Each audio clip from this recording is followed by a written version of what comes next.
So just so everybody knows, we'll get going on this here in just a second. This will be posted on the wherever Cat posts them, and also I'll post in the chat once everybody's on. William has sent over like 6 of his investors, and they're giving us properties like right now. So one of the things that I appreciate that Adam is doing is he is helping these investors. And by the way, just so you guys know, Adam is a freaking expert.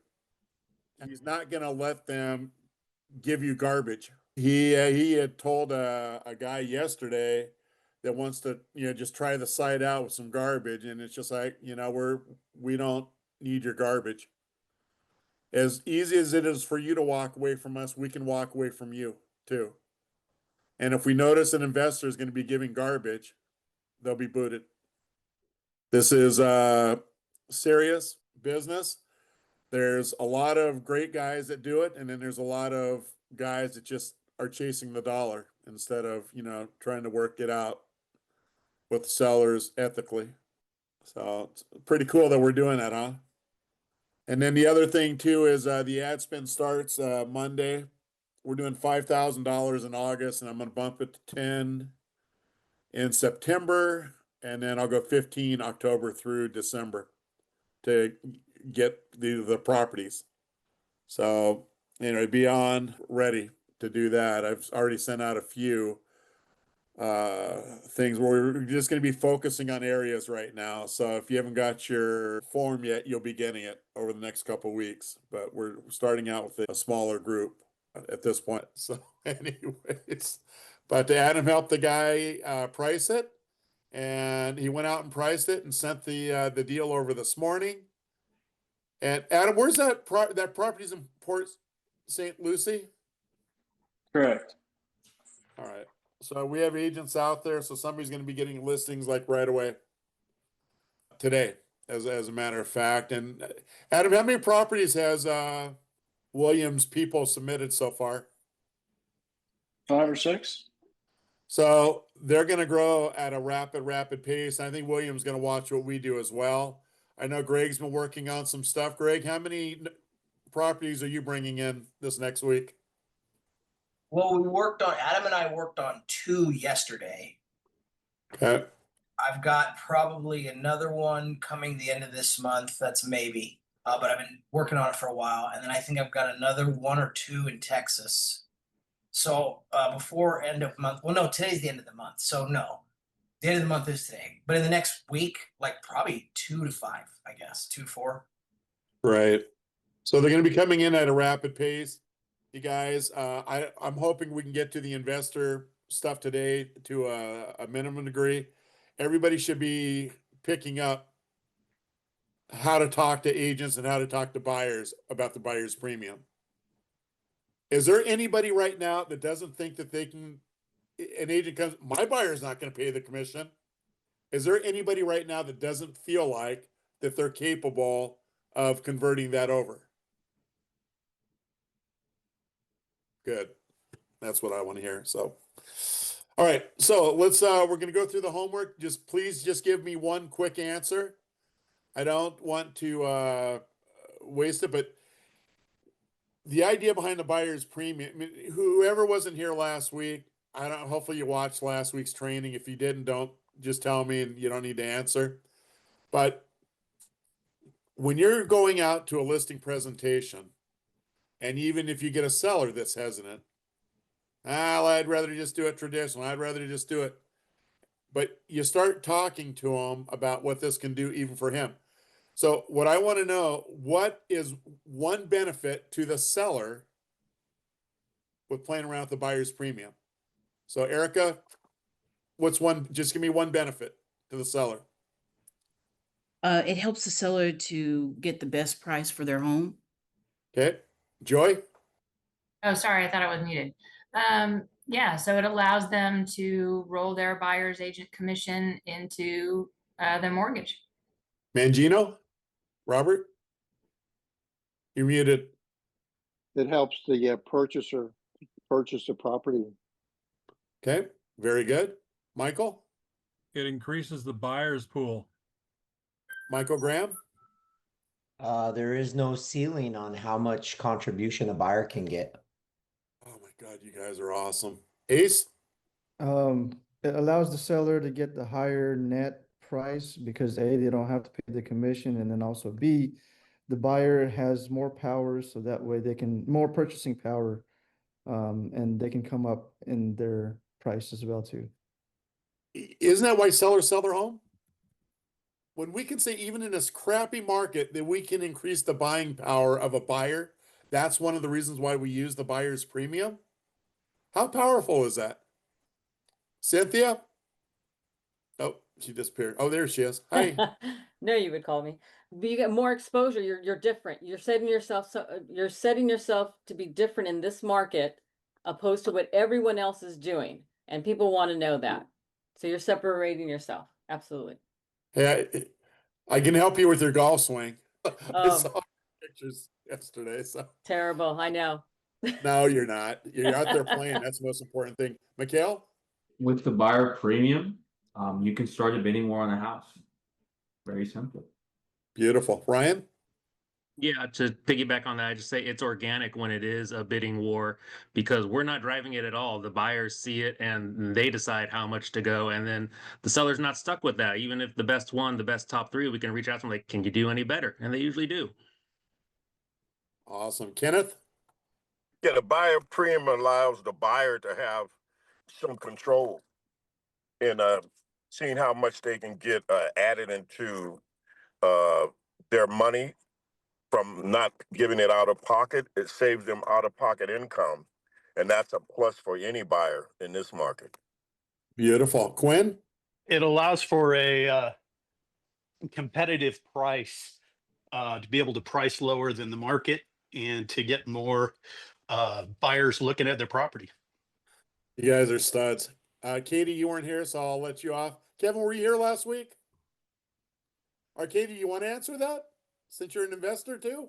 I was going to say some of the things that other people brought up, like perceived control by the buyers.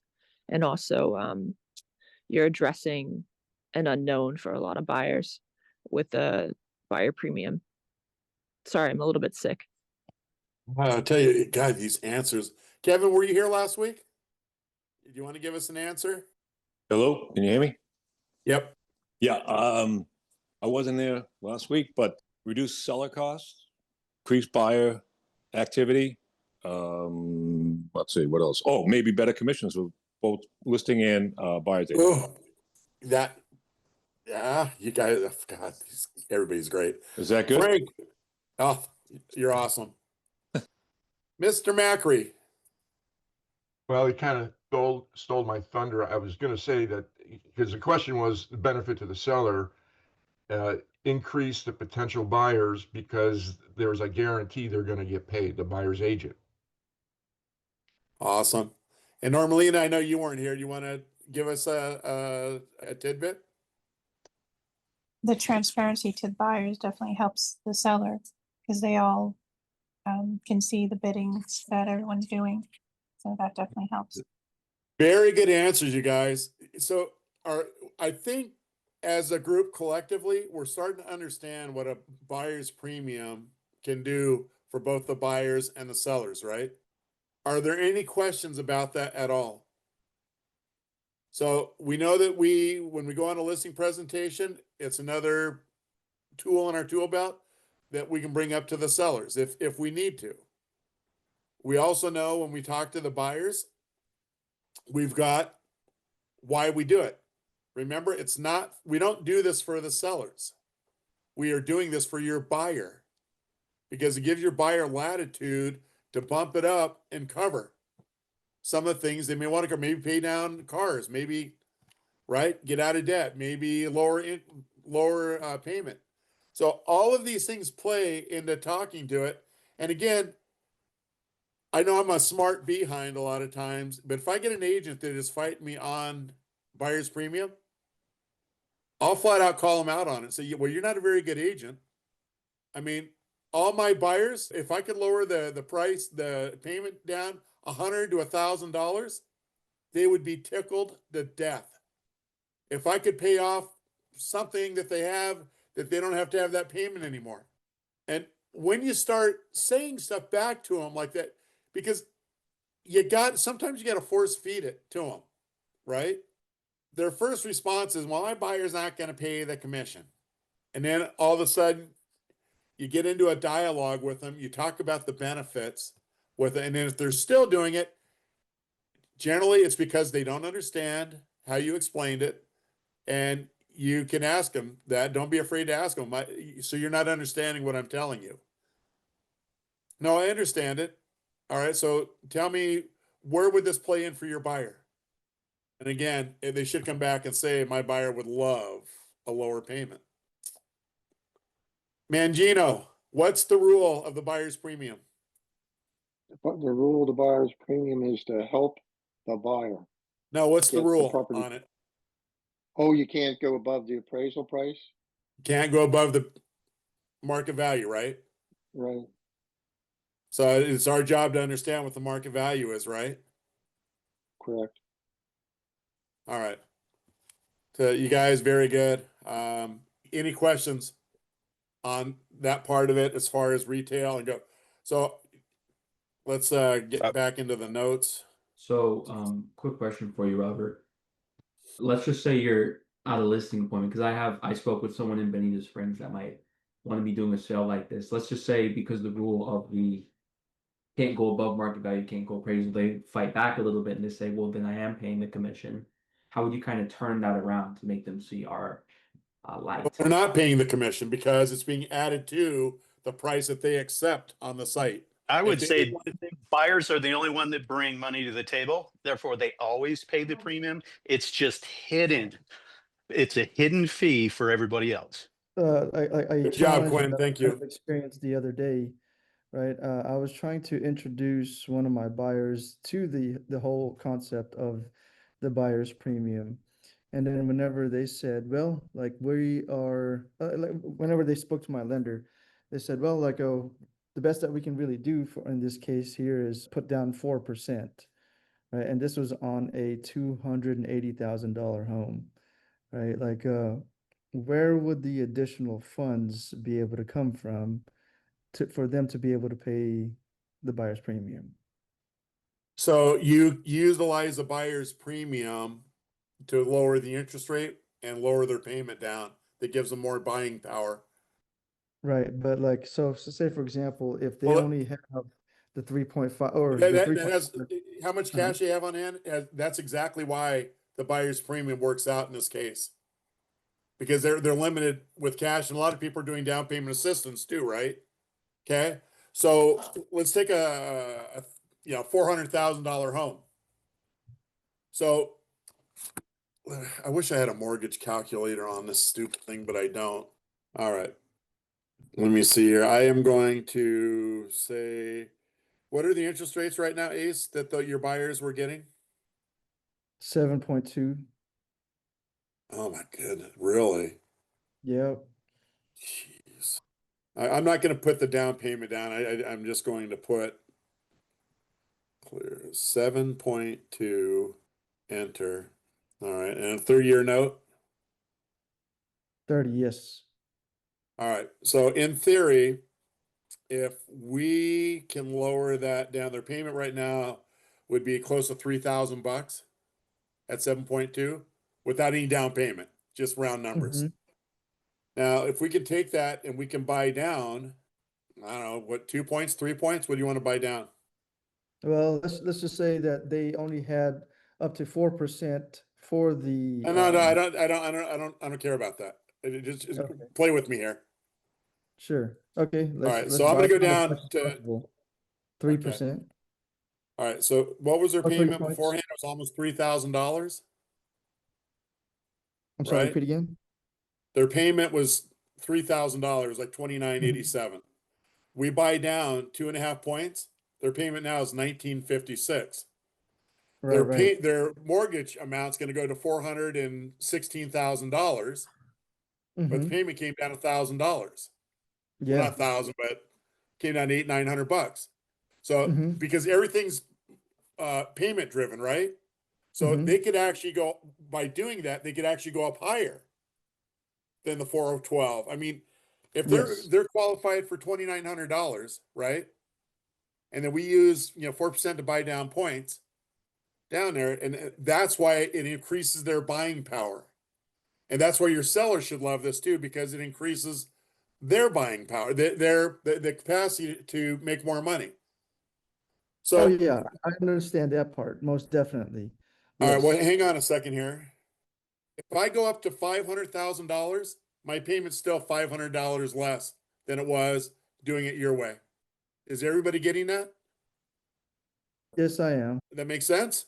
Oh, yeah, most definitely. But like So with it the gives them better financial- buying power because everything's payment driven.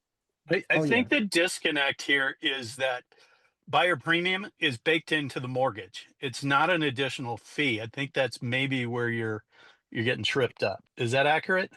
It's put into the purchase price. So basically what you're doing is you're writing, remember, we were at 400,000. If we're gonna add 4% more onto the buyer's premium, that's gonna take it to $416,000. Okay, then so back to what Quinn was talking about, like essentially what we would be able to do or get the lender to do is to increase the amount that they are borrowing in order to pay for the buyer's premium. Is that right? Because I'm trying to Yeah. figure where they're going to get the You dollars. you just gotta tell the seller that I'm sorry, you gotta tell your mortgage company that $16,000 that the seller is getting is gonna be used to buy down the interest rate. Okay, so then I guess the next part of this is actually having to educate the lending company of the buyers. Why wouldn't they understand buying down a rate with $16,000? If your lender needs education on it, you need to move mortgage people. You just got to know the amount to tell them and how Right. much it's going to Well, buy well, down. So I'm still trying to figure out where they're gonna, all right, so like in my particular case, right? Like the sellers, the buyers only had 4% to put down on Yes. a $280,000 home. Right? Yes. And then so like, and on top of that, they'll have to bring their closing costs and things like that as well. Yes. Right? Like, so then. So are you trying to minimize the amount out of pocket for them? No, I'm trying to figure out where else can they get the dollars to pay the buyer's premium. The dollars don't come have to, from my, why do you think that they have to come up with any money, Ace? They're not having to come up with any money. We're building it into the cost of the home. There's no extra cash. What they come in with. Okay. So then we're building it into the cost of the home. Correct. And so then I guess in turn, the seller is gonna give this as a contribution or something? Or like- Remember the addendum. If there's a 6% buyer's premium, that's being added to the purchase sale agreement, right? And that's what's used to compensate the agent. If we change that from 6 to 10, there's an additional 4% on there, right? So that purchase sale agreement is going to be written for 440 versus 400. And by doing that, buying down the points, that's what you get. So we're just building everything into the cost of the home. And you just got the seller doesn't care how much the buyer's premium is. He cares about what he saw the 400 grand. That's what he cares about getting. Right? All right. Yeah, I'm tracking the stuff. I guess at a different time, let me see if I can try to put this on some kind of process map or something, and then regurgitate that over to you. I don't know, like I guess that's my autism, right? Well, Like, I'm going to let somebody else answer it because Well, I want to say, Robert, would it help to show a mortgage calculator? I can share my screen. I have one up. I don't think he's getting lost in the mortgage calculator. I think he's getting lost in the contract price. Robert, But I yes, think Ace is getting lost on the fact that the 280,000, I believe in his mind, he's saying that is the maximum retail value of the home. So he can't see by adding the 10% into the buyer's premium I think in his mind, Again, we come back, then what's the rule of the buyer's premium? It can't go higher than the appraised price. Then the value of the home. Right? right. But I don't know anybody that's pricing the home only 6% below market value. Go ahead, Kenneth. I'm sorry. No. That's why I think, Ace, am I correct? That you're seeing that 280,000 is the maximum value of the home. You're not, if that's locked into your mind, you're not seeing how you can add 10% to it. I'm assuming that's what has you locked. Ace. What has me locked up is, I was thinking that the buyer's premium was going to come out of the pocket of the buyer. No. Okay, It gotcha. gets built into the price of the home. I don't know if you look at a mortgage calculator and actually plug and play in those numbers, if that helps you visually to see it too. But I can work But on. I think he's getting lost and thinking the buyers are having to come out of pocket for that extra 4%. Ace, that extra 4% is getting built into the cost of the home. Period. And now that extra cost that they put in, that $16,000 extra remember we were at 6%, we added the 4% in because they need a lower monthly payment so they can afford that house, right? And it's baked in over 30 years to pay that 16 grand back. So the purchase price would be if it was $400,000, you have a 10% buyer's premium. How much is the buyer's agent? The seller accepts a 400 with 10% buyer's premium. How much would the buyer's agent be writing the contract for? 440. Who answered that? Let him answer it. Well, how much, Ace? Well, I heard 440. You get 400,000 times 10%. What's 10% of 40,000? 400,000. Right. So they're putting that 40,000. He's writing the purchase sale agreement for 440, and then you will tell them how to disperse that money. The title company how to disperse it. 16 of it would go to the title company, 1% easy, and 2.5 to both agents. Right. Okay. Right. And by the way, this is, I'm glad you're struggling with because if you are somebody else's, right. But this is why we're doing this thing, is to get down to the brass tacks. And even if people keep having to explain, or when they explain it to you, they're conceptualizing it too. Because up until we started doing this training, nobody was understanding what it was. But we've had agents now utilize it in the last couple of closes. Simply by adding onto the buyer's premium. I will talk to an agent about adding stuff on, but I'm not going to add anything on to them until they win the contract. So let's say that I have a home on the site.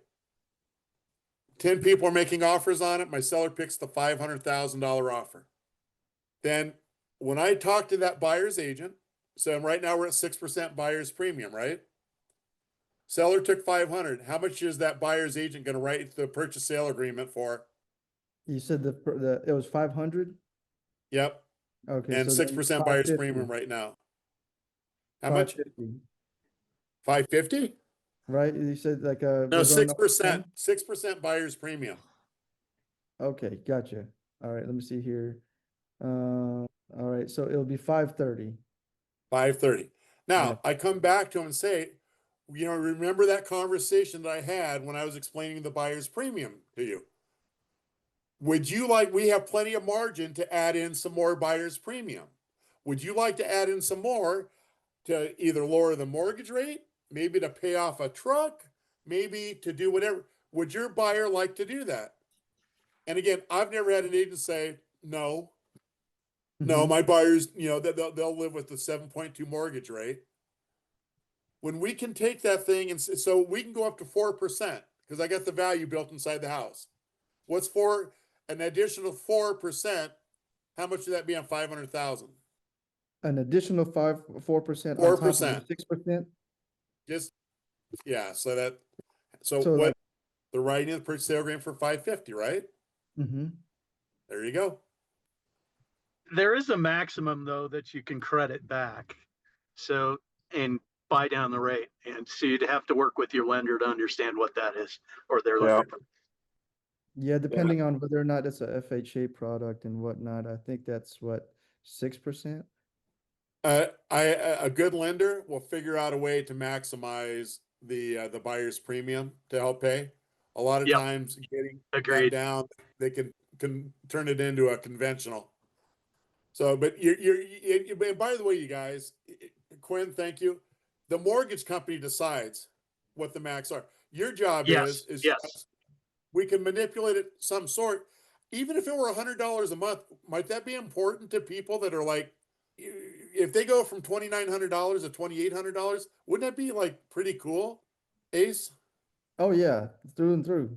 So they'll be able to buy down something, and Dave did a deal for us, and we used the 4%, and it went down, like I told you, it was almost $1,000 a month.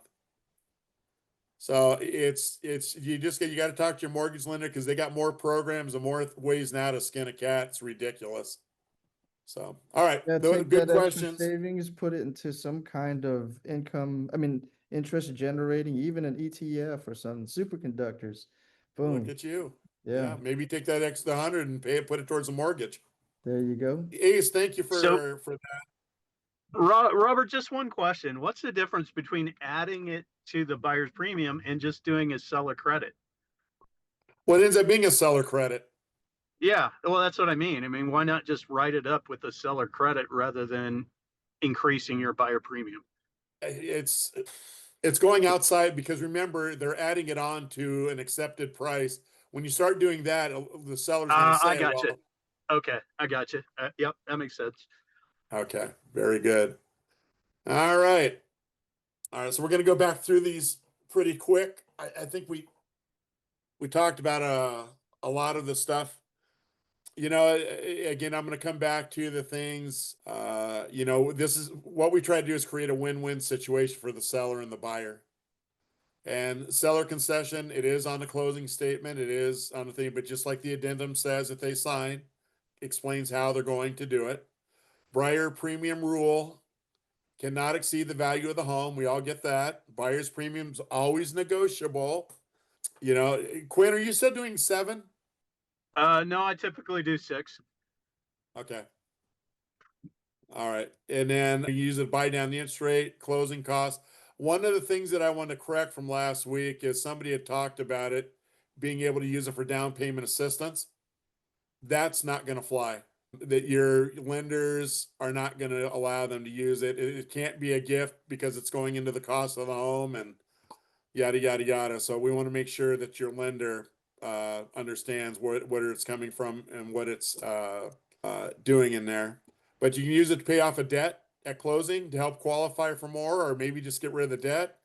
And as Ace said, and put that extra money, if it's an $800 truck payment, put it back towards the mortgage every month. Get that home paid back that much quicker. You can make more. And if you have a hot property in a seller's market, this is not like Donnie Bennett's the only one that I know that does this. You better be able to explain it at closing. Okay, that a good buyer's agent's going to come back and want you to explain why his buyer is paying, even though he's collecting the benefit. So that's all about doing traditional. Does anybody have any questions on the traditional? Does it all make sense? And Ace, if it doesn't to you, please, you can give me a call and I'll go through it with you again, or Joy, or any of us would be happy to do that. Any questions? Robert, I last week I had said I'd email Michelle, Kat, and Joy a couple of questions on the buyer premium, and it goes right to what Ace was talking about. The first question was 6% there at annual maximum. The first question was on the 6% premium, right? Is there a maximum? First question. Second Maximum question. what? Maximum amount of that that buyer's premium. Like Okay, you hang said, on, at let's, 4%. hold on. That's your question? Who wants to answer that question? None of my staff can answer it. You can go up to what the value of the house is. Retail value of the house. The rule of the buyer's premium, Kenneth, Right. it cannot exceed the value of the home. Got it. Second Okay. question. If I reduce the which- listing 20% and I'm using the maximum suggested, if I reduce the listing by 20%, right, of the fair market value, and if it does not bid up to the fair market value, what happens? You're gonna have to It does. negotiate with the buyers to see if you can get higher. Because you can say like, hey, you can threaten that too. You can say, hey, look, we're just gonna extend it out. We have a really good house and we think we can get better. What's the best you can do? And then you might be able to get them negotiate out. That's one Okay. answer. So my answer to that would be, you only have one buyer in the bucket making an offer. Or Well, you have I'm multiple I'm buyers? assuming that the highest and best came in at below the fair market value of the home. Okay. So you're saying the seller does not want to, so is it one offer? Or is it 10 offers? Yeah, like 10 offers, but the highest and best came in below So what is fair the rule? market value. What is the seller? Why are we not an auction? Say that again, Robert. Why are we not an auction? Why are we not an auction? Yeah. Seller does not have to accept the offer. Yeah. Seller has a right to accept, negotiate, or deny any offers, right, Kenneth? Oh, okay, yeah. Okay, got it. I was gonna say, why are we not an auction? But if you got I 10 was playing people with making that auction offers, word. The word auction threw me off. I said, Yeah. because in my mind I was saying, but we're not an auction.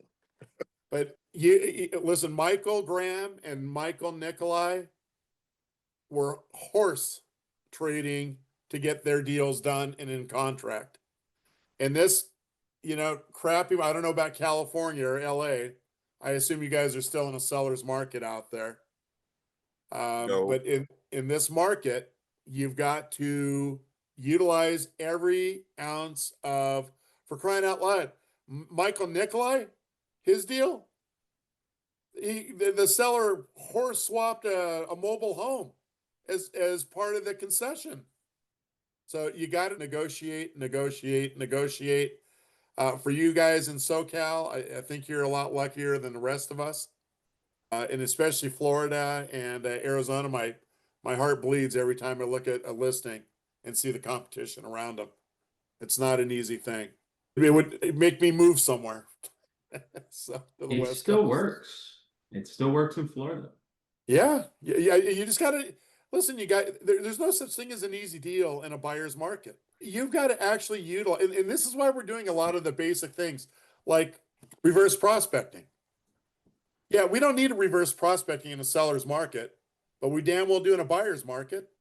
And everybody should be thinking the same thing that we ask, like, what can you do for the seller? When you reverse prospect your prospective agents, wouldn't it be cool to say, hey, I've got a way to help your buyer buy down the interest rate? You think that agent might call you? Oh yeah. So all of these things that we've been talking about for the last couple of weeks, they all play into a buyer's market. Hopefully you're starting to understand the value proposition that you have at your fingertips that nobody else has. There's 750 of you. That's it. So you did, Frank, your last question was a good one, or I'm sorry, Kenneth, your last question was a good one about if the biddings go above fair market value, say, I mean, Alan's story is one good example. It went way, way above fair market value. Can you still increase the buyer's premium on that? Hit on that one. So again, out of, I don't know how many homes exactly we've done on the website. We've never had one appraisal gap in our lives. Is there any states that are getting appraisal gaps right now? I mean, Michael Mikhail? I mean, I would think Arizona and Florida, if they were gonna happen, they'd happen there because of all your competition. We do have appraisal gaps. I don't know from Easy because I've only done one so far, but the appraisal gaps are usually a negotiating tactic used by the buyer when they go under contract. Yeah, and again, when you can tell even on an appraisal gap, when you can tell them by adding money onto the buyer's premium, it's gonna lower that payment down so they can afford more.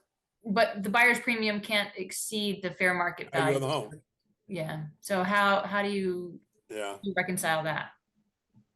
yeah, I get it. Well, Joy, like Robert just said, they haven't had any appraisal gaps.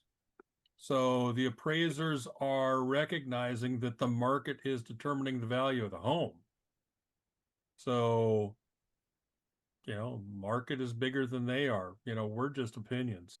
Yeah, it'll be interesting to see when somebody gets the first appraisal gap. And if you do, call me. I'll help you work it out. All right. That's kind of, Robert, that's kind of like where I was going on the first question. If the bid, all the bidding, 10 bidders. Yeah, are but we bidding, already answered that, Kenneth. It cannot exceed the value of the home. no, but I'm saying the seller has the right to accept or reject it. Yeah, correct. But doesn't the market, so these buyers have bid up to and it's below the fair market value of what has been determined as fair market value. The seller says, I don't want to sell to anybody. He doesn't have to sell. Huh? He doesn't have to. That's Of his course prerogative. not. So the option is to go to a regular Negotiate. listing or what? Because the seller is not going to accept anything, or we continue. Well, extend it. That's Extend it what I'm longer. saying. But if Okay. you said Okay. you had 10 people making offers, why wouldn't you go? If you can't negotiate with 10 buyers agents, there's something wrong. If you only got one offer, what that's telling you is nobody sees the value of the home that you thought it was. No, Does that make sense? No. That's why I posed the question. I'm trying to get.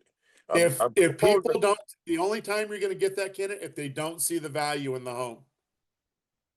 If there's some market condition that's keeping them from making offers on the property, and everybody makes an offer, you're going to call them and find out, why it is, or if they don't want to make an offer, what's the first question we ask them? If they don't want to make an offer, If they don't want to make an offer, well, why not? And what I always say is, well, obviously I price this thing 10 to 15% market value. You agree with that, don't you? If they Sure. don't agree with it, nothing you're going to do that's going to make them agree. correct. The only time that happens is when market conditions prevail and they don't see the value in the home.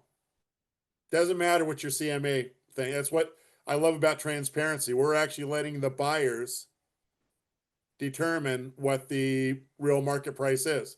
What they're going to pay. That's correct. And the seller, and that's when I go back to the seller and say, Mr. Seller, this is you've got 10 or 15 offers. You see the offers coming in. You got your highest and best. The market is determining the highest and best, not what you and I worked out on a calculator. Absolutely. Are we clear? Okay. Yes. Yeah, but I also know too, like if I have 10 buyers, I'm going to go back and negotiate with all of them before I have that conversation with the seller. Oh yeah. So, yeah. But if they don't see the value in the home, then we've got to try to put the deal together. So Can I add something to that, Robert? Ronald Weeks, when did you show up? It is I. No, I'm just kidding. Welcome. Go ahead. Yeah, I think that maybe if you use the word appraised value relative to just value of the property, that should clarify. Yeah, but when I go to a seller, I don't go to them and say, I'm going to give you the appraised value because I'm not an appraiser. I'm going to give you the market value because that's what I do for a living. Yeah. Right. Unless you have an appraised value, I certainly wouldn't say that to a seller. No, I get that part, but I mean, like at the end of the day, after, if there's still an issue, it would turn into appraised value. Yeah. Yep. Once appraisal's done, it turns into appraised value. And again, can you guys send, if you don't agree with the appraisal, what do? Oh, Contest yeah, it. we send in our comparables and whatnot and challenge it. Actually, the best thing to do is to get ahead of that. Leave a packet for the appraiser and be like, this is why we're pricing it where we're at. Yeah, look at Ace. Woohoo! Ace is an agent, right? Yeah, and that I know a lot of people that do that. Yeah. They'll go and in fact, there's some buyer's agents going inside now and leaving packets for the appraiser. They just don't put their names on it. So I mean, it kind of works both ways, but it's all fascinating stuff, you guys. We're we're almost done with the hour. Can I go like just 5 minutes long? I want to give you something to think about. Can we go 5 minutes longer? Yeah. Yes. All right. Beautiful. Thanks, guys. So what I wanted to talk about, next week we're going to continue on with the buyer's premium. And by the way, all these questions, you guys, are just great questions. And I really appreciate everybody contributing. And again, if there's something that doesn't make sense to you, by all means, call us if we haven't explained it well enough. But I know by the questions to the answers that we asked earlier, I really feel good about where we're heading as a community down here. So we're going to start moving into the investors. Everybody knows that we are an investment company, correct? Yes. Okay, so we are going to start talking about buyer's premiums that we're going to utilize with the the investors. So Greg's 10% for every listing is going to ring true with the investors. Okay, so does everybody know now what a novation is? We have our cash offers, that's the lowest price. Novation is just another way of kind of partnering up, giving the seller a little bit more money. But we're going to go in and do some work on the home. That's what a novation is, right?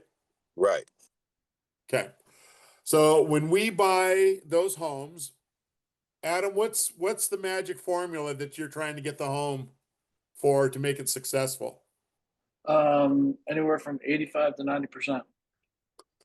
85 to 90% of the value. So when we say 85% of the value, and we're going to utilize, there's a guy named Matt that did he give you the contract, Adam, for 330? Yes. Okay. So let's talk specifically about that program. So Adam helped him price out a home. And the retail, Adam, if I understood the retail, you guys thought it would sell for 390? At least, yeah. All right, so we used 390. So we are going to list that home at the novation price with the 10% buyer's premium. So Ace, on $330,000 with the 10% buyer's premium, if we get one offer and only get one offer, what's that purchase sale agreement going to be written for? How much is the buyer's premium at 10%? $330,000. We get one offer. It'll be 363,000. All right, look at you. Ace is going to be our calculator. So the idea of pricing the home with the investors is we price it so that if we get one offer, it's going to be accepted no matter what. Because that investor, we've got a 3% protection mechanism built in for them, right? So if they only get one offer and that's all the market's going to bear, they're going to take that thing. So this home here is worth 390 minimum. Right now, it'd be 363. So if the offers go up to, let's say, 350, that seller made $20,000 on the spread. Any questions on that? Plus, he made an additional 3% on the buyer's premium. But here's the beautiful thing is, the 10%, so 3 to the investor, 6% commission for you guys, and we're going to talk about that in a minute, and 1% to the easy platform, right? Okay. So if I am the real estate agent, it's my prerogative what I want to give that buyer's agent. If I want to give that buyer's agent 3 and 3, have at it. But why would you do that, right? Why wouldn't you do 3.5 and pay them 2.5? And I know some of our agents are going to get to, they're going to keep 4 and pay 2. But the commission, the whole idea behind this investor thing and what we're setting up with all the investors that are coming into this property for you guys is to make sure you at least make 3%. All we need is one offer. That's it. And when they price a home, $330 and it's worth, Adam, what's the maximum value that thing's worth? Anyway, I heard him say it yesterday. I think they're at 420 would be maximum on the thing. It's a nice home in Port St. Lucie, and it's right on the water out there. So we're going to touch a lot more. But the homework is start thinking about investor strategies and what you're going to do if you were to talk to your own investors on and bring them into the site. Or maybe you want to do your own investing yourselves. By the time we're done, you guys are going to be expert at investors. So that's where the buyer's premium is going to end up with the investors. All right. So that's all I'm going to say. So we're at 2:04. Do we have any comments about anything? Mikkel? Is saying bye? Kenneth? All right, you guys, you're a blessing. I appreciate everybody so much. I am glad we're making some headway on the buyer's premium. We will delve into next week on the investor and talk about very specifics. Some of you are going to be getting listings right out of the gate here, and that have signed the referral agreement. For those of you who I haven't sent it to, it's because we're not targeting your area in the first go around. They'll be targeted in September. So right now, this is just to try to figure out processes and get everybody that we're on the same thing. And Adam is. I sit and listen to a lot of investors, and I sit and listen to Adam. He is one heck of an expert. He helped Matt yesterday figure out the price of that home, and it's going to be a win-win for everybody. It was just wonderful to hear. So good job, Adam. Thank you. All right. Anyways, everybody, we'll see you on Monday. Feel free to call me if you have any more questions. And thanks for showing up. Frank, have you left yet? No, crack of dawn on Saturday. All right, buddy. Anyways, thanks for sending your agreement back. Yep. All right, everybody. Thank you. Have a great weekend. Thanks You all. too. Thanks a lot. All right, you guys. Take care. Bye. Thanks so much for tuning into Easy Real Estate Platform's Topic Thursdays. We hope to see you again next week, and make sure you check out our Facebook groups. The links are in the description.